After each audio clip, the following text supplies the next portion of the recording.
Lauren Glassberg has been along the parade route for us this morning. And Lauren, it feels like it is getting warmer because the sun is out.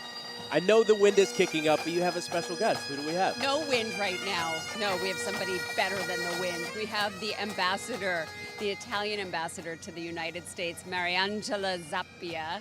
Thank you so much for joining. I understand that you have been in this position for 3 years now, since 2021. Is that right? Correct, yes. So do you feel like a little bit of a New Yorker at this point? I do. In fact, I was in New York before going to Washington, so yes, I do love New York, really. That's right. You are visiting from Washington. And what is it to you when you're walking Fifth Avenue today and watching this display of Italian-American culture? How does it make you feel?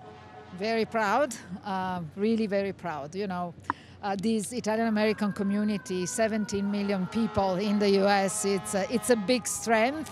It gives this relation between Italy and the U.S. a very, very powerful meaning. So I feel very proud. And we're thrilled that you're here. Now, we were talking during this broadcast about the influence of Italians on architecture and art here in New York, but you see it in Washington, D.C. as well. In what ways do you see that? In many different ways. If you look at the Lincoln Memorial, the Jefferson Memorial, all this speaks a lot, the Capitol speaks a lot about Italian architectures, about the classic inspiration to the architecture of Washington, D.C. You get into the Capitol, you raise your head, and you have these beautiful frescoes by Brumidi in the Rotunda, just amazing.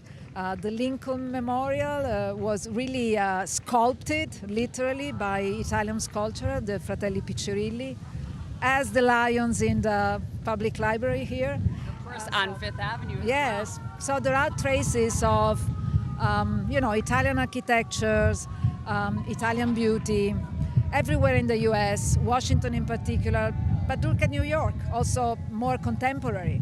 Renzo Piano with the New York Times, the Columbia University. Sure, we see it in modern architecture as well. Well, nice to note those things. Another thing for us to appreciate when it comes to the influence of Italy here in America and the continuing culture of Italian Americans here. And we thank you for joining us today. Thank you so much. Thank you. We hope you enjoy the remainder of the parade. Thank you so much. It's fun. It's a lot of fun. It's great. Fun. And if you go one block over, there's some food too. Yes. Just a little bit of a secret. Ambassador Zappia, thank you so much for joining us today. Mike, I'm going to send it back over to you. That's just terrific. Our thanks to the ambassador, and thank you, Lauren.